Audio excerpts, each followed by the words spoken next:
आज ये कैंप जो आस्था संस्था और भारतीय वरिष्ठ नागरिक समिति ने मिल के लगाया, इसका ऑब्जेक्टिव है कि जो सीनियर सिटीजन्स हैं वो घर से बाहर निकलें, संडे का उपयोग करें और उनको जो भी बीमारियां हैं जिसके बारे में उनको ज्ञान है उसके चिकित्सकों से मिलें। पर यदि ऐसी कोई बीमारियां हैं जिसके बारे में उनको ज्ञान नहीं है, जैसे हृदय की बीमारी, लिवर की बीमारी, लंग की बीमारी, कैंसर की बीमारी, प्रोस्टेट कैंसर की बीमारी, फाइब्रोस्कैन, फैटी लिवर, हेपेटाइटिस इत्यादि, उसका वो जानकारी लें, चिकित्सकों से मिलें और निःशुल्क जांच कराएं। आज 70 साल से ऊपर के लोगों को निःशुल्क आयुष्मान कार्ड बनाने की भी सुविधा रखी गई है। साथ ही में बच्चों को पोलियो ड्रॉप्स पिलाने की भी व्यवस्था की गई है। आज हर मरीज़ को देखा जा रहा है, उसकी जांच की जा रही है, उसके बाद उसको उपयुक्त दवाएं भी बांटी जा रही हैं जिससे कि एक साइकिल को कंप्लीट कर सकें। यदि आपको तकलीफ़ है, यदि आपको चक्कर आता है, यदि आपके सर में दर्द होता है, यदि आपकी सांस फूलती है, तो आज आपकी जांच होगी, बीमारी के बारे में बताएंगे, आपको चिकित्सक देखेंगे। इतना ही नहीं, आपको 10 दिन की दवा भी मिलेगी जिससे आपको इस चीज़ का एहसास हो सके कि भाई देखिए इस ट्रीटमेंट से मुझे कितना फ़ायदा मिल सकता है। धन्यवाद।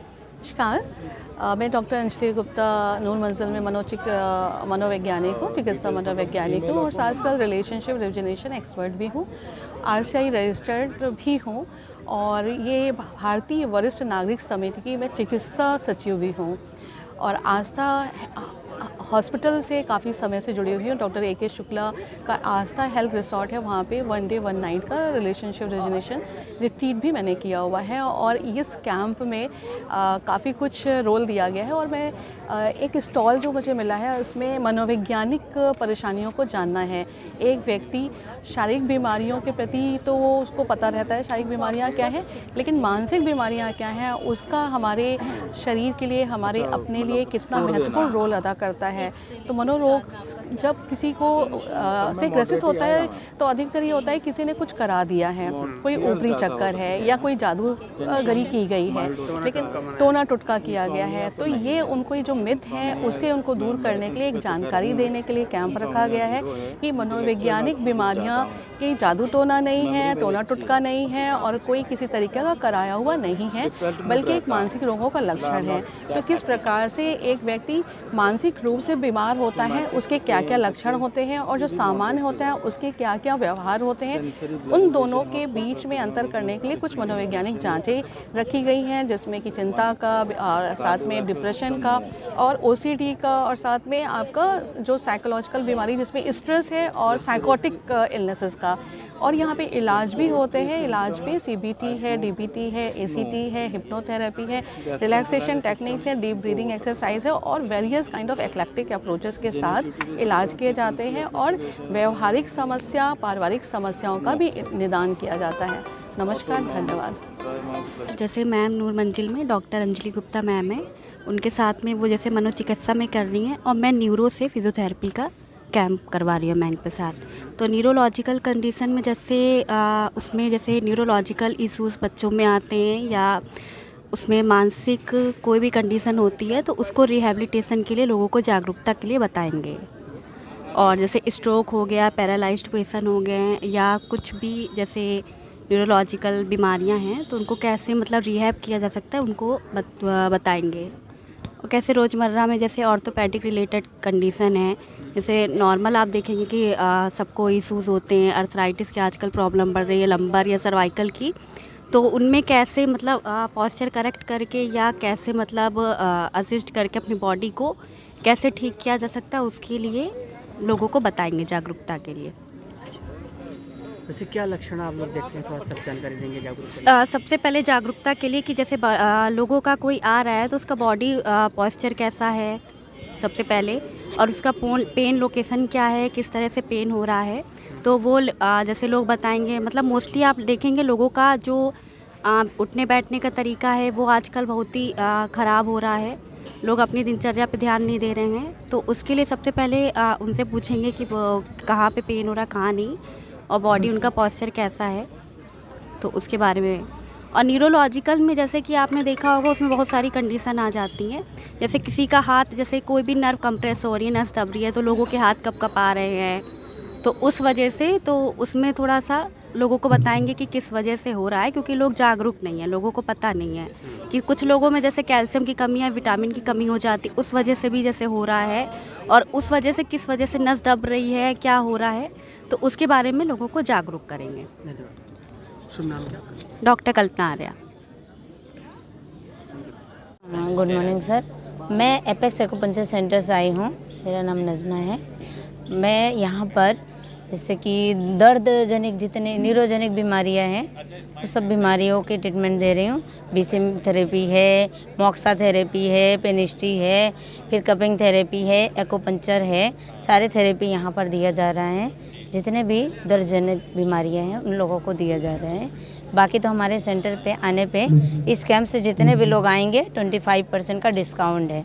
जो फाइलें हैं वो लेके आएंगे तो 25% का डिस्काउंट दिया जाएगा। यहाँ इलाज करा करके आप निरंतर अगर आपके वहाँ आते हैं कराते हैं हम इलाज? 30 दिन के अंदर आएंगे तो 25% का डिस्काउंट है। हम लोग आस्था हॉस्पिटल की तरफ से हमारा एक चलता है गिविंग सैटरडे का। ठीक है, इसमें क्या होता है कि जैसे कि बहुत लोग होते हैं पुअर कंडीशन के होते हैं कि वो अफोर्ड नहीं कर पाते कपड़े वगैरह, तो हम लोग उन लोग को देने का प्रयास करते हैं जहाँ तक हो सकता है। हाँ हाँ, फ्री सर्विसेज है। उम्र के हैं या नहीं, सारे उम्र के होते छोटे बच्चों के हैं, लिए बड़े क्या बच्चों है, सबके लिए होता है। बूढ़ों के लिए भी है, शॉल है, सबके लिए स्वेटर, है। लेडीज स्वेटर है, सारे दिए। मैम आप लोग कैंप लगा कर ही देते हैं या फिर घर? नहीं, घर नहीं, हमारे यहाँ पे सैटरडे होता है, इसीलिए इसका नाम ही गिविंग सैटरडे रखा गया है। सैटरडे के दिन कोई भी आता है तो उसको हम लोग देने का प्रयास करते हैं। नहीं, इसके लिए क्या प्राविधान होना चाहिए, लिविंग विल की जरूरत क्या है, एडवांस लिविंग डायरेक्टिव्स क्या हैं, इसके बारे में मैं प्रोफेसर संदीप कुमार से रिक्वेस्ट करूंगा कि हमको कुछ बताएं। आदरणीय जस्टिस राजीव सिंह जी, असीम अरुण जी, जस्टिस अनिल कुमार जी, देश के प्रदेश के लखनऊ शहर के नागरिकों, वरिष्ठ नागरिकों, रोटरी क्लब, कौन सा रोटरी क्लब है? एलीट रोटरी क्लब एलीट के सक्सेना साहब, मेरे छोटे भाई अनुराग और तमाम मेंबर, आप सबको बधाई कि आपने आज पोलियो का बूथ और हम जैसे वरिष्ठ नागरिकों के लिए हेल्थ का बूथ दोनों संयुक्त प्रयास से, आस्था अस्पताल के प्रयास से, शुक्ला जी के प्रयास से आज विदिशा पार्क में यहाँ भार्गव जी के संरक्षण में लगाया है। और सर्वप्रथम आपको मैं आज के इस उत्सव की, जो स्वास्थ्य का उत्सव है, इसकी सफलता की शुभकामनाएं देता हूँ। मुझे 2 छोटे छोटे टास्क दिए गए हैं कि मैं अवगत कराऊं। सब अवगत है आज की दुनिया में, यहाँ जो लोग बैठे हैं वो अवगत है। दिक्कत क्या है कि मैं चूंकि एपिडेमियोलॉजिस्ट हूँ तो मेरे साथ दिक्कत ये है कि मुझे राम बोले को राम बोलना सिखाना पड़ता है। इसको हम लोग एपिडेमियोलॉजी की लैंग्वेज में, गुप्ता जी आप डीजी पुलिस रही हैं, इसको एपिडेमियोलॉजी की लैंग्वेज में रिस्पॉन्डर बायस कहते हैं। जो लोग शिक्षित हैं, जो लोग स्वास्थ्य के प्रति जागरूक हैं, वो इस मेले में भी आ जाते हैं। जो स्वास्थ्य के प्रति जागरूक नहीं है वो घर में कहीं कोठी में पीछे अंधेरे कमरे में पड़े। मैं इस मोहल्ले में करीब 10 एल्डरली कपल को जानता हूं जो घर के बाहर निकलते ही नहीं, ना वो वॉकिंग पे निकलते हैं। आप पूछ रहे थे क्या एक्सरसाइज करें, अरे कुछ करिए, घर के बाहर निकल के दूध वाले से बात कर लीजिए, वो भी एक्सरसाइज है। अपने दलान में टहल लीजिए, वो भी एक्सरसाइज है। प्राणायाम, योग तो बहुत अच्छी एक्सरसाइज है ही। मेरे एक दोस्त हैं, खूब बैडमिंटन खेल रहे हैं। Any damn exercise is an exercise. Living will, और मुझको कहा गया है कि एडवांस केयर प्लानिंग। चलिए मैं राम बोले को राम बोलना सिखाता हूँ। आप सब मुझसे बहुत ज्यादा पढ़े लिखे हैं, योग्य हैं, लेकिन फिर भी मैंने परिवार में और मंच पे आसीन बहुत लोग इस बात को गवाह देंगे, देखा है कि बहुत से वृद्धजन अपनी विल नहीं करते हैं। अभी कहा देवानंद जी का एग्जाम्पल देख के, जन्म और मौत आनी है। तो जब मौत आनी है तो विल भी आनी चाहिए। विल के ना होने से बहुत ज्यादा लिटिगेशन है, और विल के ना होने की वजह से अस्पतालों के अंदर बहुत ज्यादा, अगर इसकी एपिडेमियोलॉजी की जाए, बहुत ज्यादा लोग वेंटिलेटर पे हैं।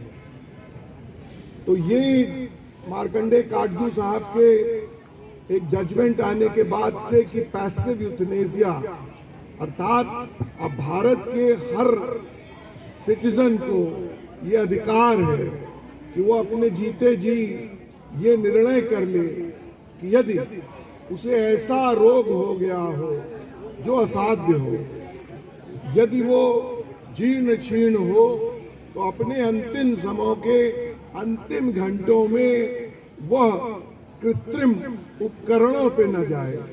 मुझे याद आती है मेरे गुरु प्रोफेसर टी.सी. गोयल की यह कविता, जो अपने में इस बात को समाप्त कर देगी। जीवन के उन क्षणों में जब मेरा, अनिल कुमार जी आपकी तवज्जो चाहूंगा, जज साहब अनिल कुमार जी आपकी तवज्जो चाहूंगा कि जीवन के उन क्षणों में जब आपके शरीर के वाइटल अंग, ये ब्रेन है सोच रहा है, ये पंप है जब तक ये चल रहा है। देखिए भगवान ने क्या किया, मैं एक गुर्दा दे दूं मैं जिंदगी भर जी सकता हूँ, एक टांग कट जाएगी विकलांगता का मुझे पूरा बेनिफिट मिल जाएगा, एक आंख नहीं रहेगी तो भी अंधा हूँ, दोनों आंख नहीं रहेंगी तो भी सूरदास बन सकता हूँ। लेकिन जो वाइटल अंग है वो एक ही एक है, एक का ब्रेन है और एक का हार्ट है, और ब्रेन गया तो ब्रेन डेथ, हार्ट गया तो हार्ट डेथ। तो अंतिम दिनों में नहीं चाहिए मुझे कृत्रिम श्वसन, अर्थात मुझे वेंटिलेटरी सपोर्ट, नहीं चाहिए मुझे कृत्रिम स्पंदन, अर्थात ऐसी मशीनें, एओर्टिक बैलून पंप, पेसमेकर, जो मेरे हार्ट को कृत्रिम रूप से बाहर से बिजली देके मुझे चलाए। नहीं चाहिए मुझे कृत्रिम भोजन, अर्थात मेरी नस में 3 लीटर की बोतल लटका के, और जो मैं थाली 20 रुपए में 10 रुपए में खाना खा लेता हूँ, 3000 रुपए में मुझे प्रोटीन, कार्बोहाइड्रेट और वसा और विटामिन का सोल्यूशन मेरे नस में डाला जाए। तो नहीं चाहिए मुझे कृत्रिम श्वसन, कृत्रिम स्पंदन, कृत्रिम भोजन। मुझे चाहिए मेरे अंतिम क्षणों में मृत्यु की शैया का परमानंद। यह आपकी लिविंग विल है या नहीं है? Do you want to fight your life at the end and let it be known?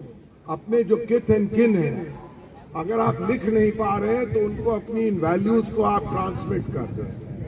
देखिए जीवन में इन्फर्मिटी, इंडोलेंस आएगी। हम लोग आस्था अस्पताल चलाते हैं, अगर आप यहाँ पे 100 वृद्धजन हैं और 70 से पूछे, 100 में से 90 यानी 95 से पूछे कि आपकी अंतिम इच्छा क्या है चलते हुए, क्या भैया हाथ पैर चलते हुए ऊपर जाएं, कोई हमारा सुसु पोटी साफ ना करे, हमारे बच्चे पे हम आश्रित ना हो।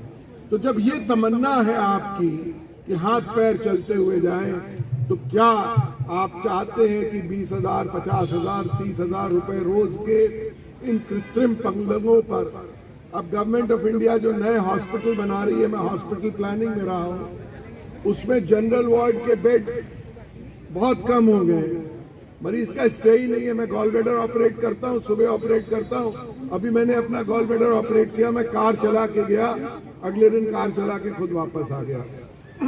कैटरैक्ट ऑपरेट कराइए, कोरोनरी आर्टरी स्टेंट कराइए, सब डे केयर हो गया। तो अब नए अस्पताल में डे केयर बेड्स बनते हैं 200, डायग्नोस्टिक बेड्स बनते 100, आईसीयू बेड्स बनते 300 और जनरल वार्ड बनता है 300, 1000 बेडेड वार्ड में। तो अब कोई लंबे अरसे तक अस्पताल में भर्ती नहीं रहता है। तो आईसीयू बेड का इस्तेमाल आप करेंगे या नहीं करेंगे, ये निर्णय आपको लेना है।